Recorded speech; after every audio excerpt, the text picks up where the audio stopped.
Karena kemajuan teknologi juga dimanfaatkan oleh para penjahat. Jadi jangan sampai polisinya malah kemudian memiliki peralatan yang jadul yang justru kalah dengan modernnya peralatan yang dimiliki oleh para penjahat. Reformasi Polri merupakan agenda berkelanjutan yang bertujuan untuk mewujudkan institusi kepolisian yang profesional, transparan, dan berorientasi kepada publik. Namun, pemirsa, berbicara terkait reformasi Polri, terkadang yang terlintas di pikiran kita hanyalah terkait sumber daya manusia atau kebijakan semata. Namun, lebih dari itu, ada satu aspek yang sering kita lupakan, yaitu terkait aspek sarana dan prasarana. Oleh sebab itu, pada episode podcast kali ini, kita akan berbincang dengan narasumber yang luar biasa yang telah hadir bersama kita, yaitu Bapak Dr. Supardi Hamid, MSI. Selamat siang Bapak. Selamat siang Mbak Iris. Kita akan berbincang terkait bagaimana fungsi pengawasan yang dilakukan oleh Kompolnas dalam menunjang reformasi Polri, khususnya di bidang sarana dan prasarana Polri. Baik Pak Pardi, yang pertama mungkin jika kita berbicara terkait sarana dan prasarana, seringkali orang berbicara bahwa itu adalah hal yang teknis. Padahal menurut kami, sarana dan prasarana itu adalah sesuatu yang besar yang berdampak untuk pelayanan hukum kepada masyarakat. Menurut Bapak, seberapa penting Sarpras dalam mendukung profesionalisme Polri? Ya, kalau kita bicara Sarpras sebetulnya ini bukan persoalan teknis semata ya.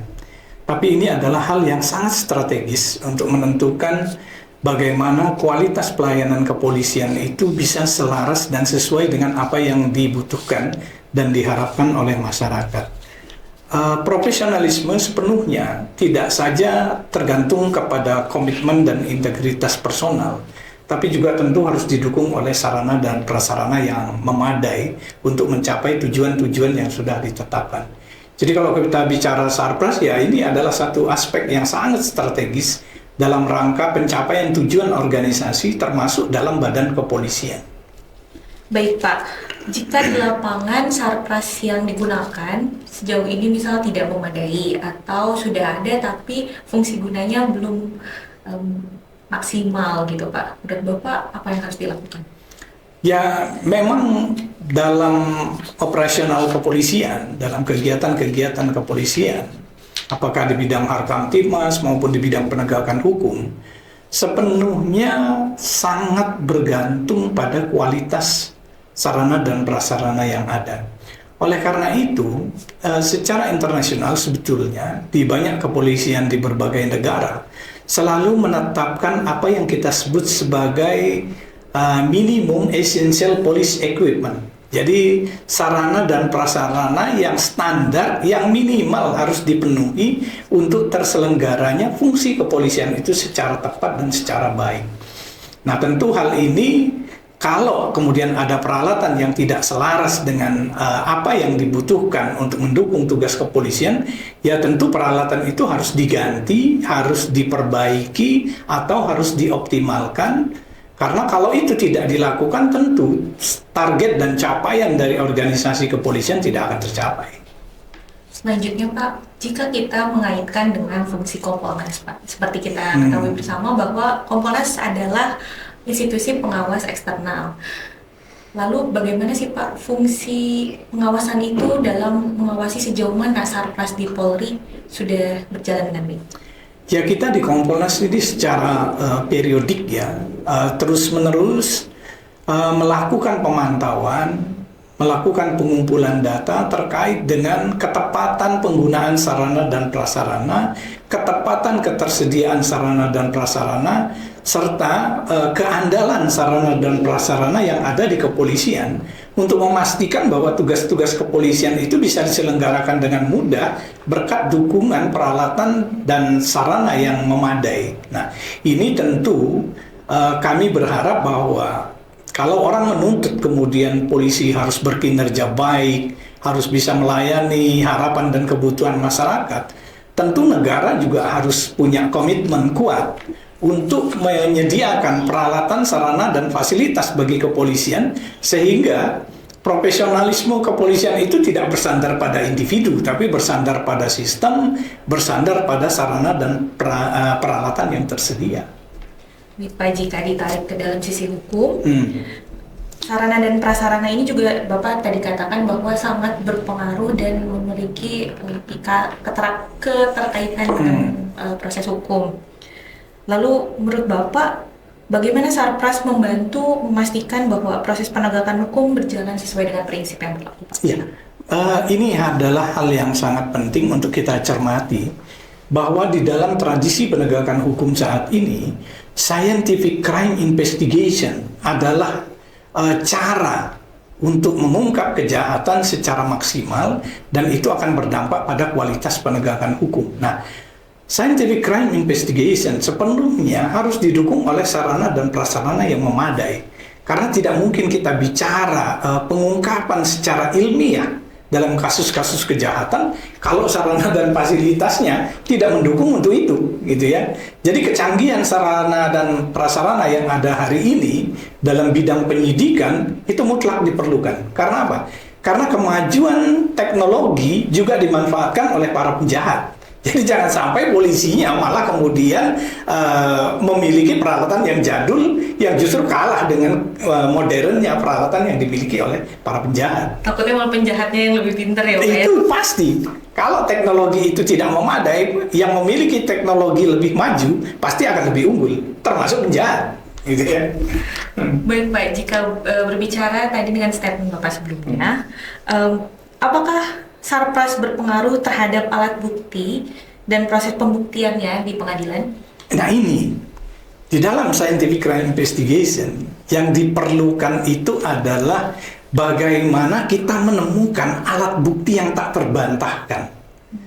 Jadi untuk menemukan alat bukti yang tak terbantahkan itu adalah alat bukti yang secara ilmiah bisa diverifikasi.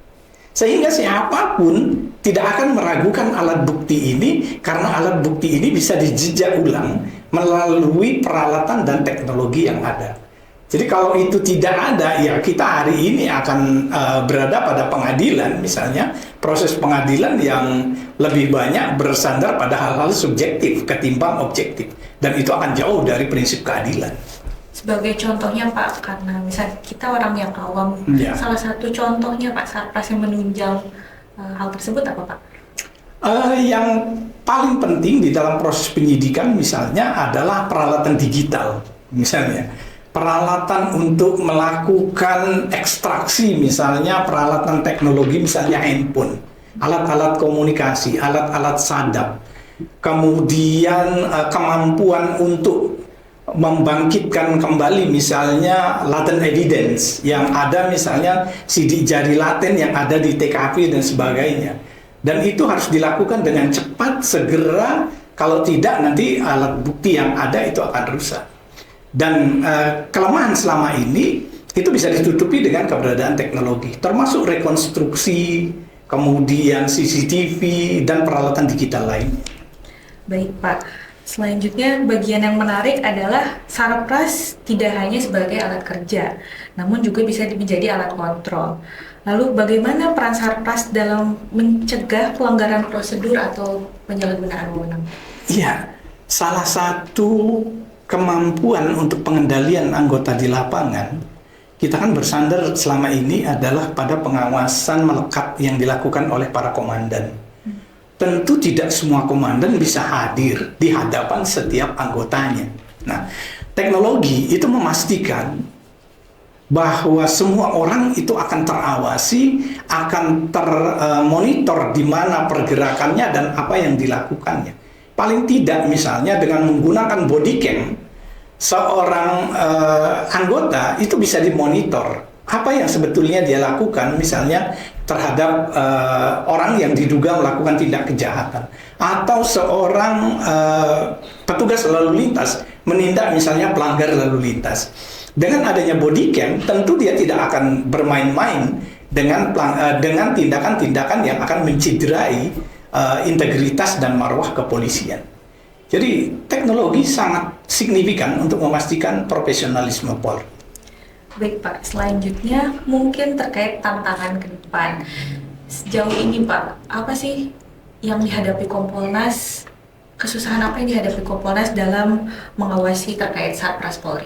Iya, ini beberapa hal yang mungkin menjadi keterbatasan ya, constraint di Kompolnas adalah paling tidak kita kadang-kadang tidak terupdate ya dengan peralatan dan teknologi yang sedang digunakan atau dikembangkan oleh kepolisian di Indonesia atau pengadaan-pengadaan yang dilakukan.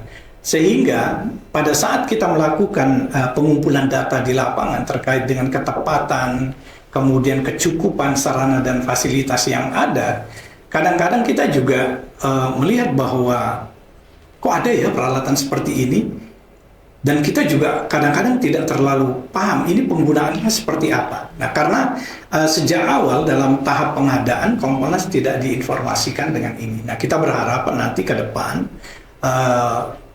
fungsi logistik Polri bisa berkomunikasi secara terus-menerus dengan Kompolnas terkait dengan sarana dan fasilitas yang sudah diadakan, yang sedang digunakan maupun yang akan dibutuhkan.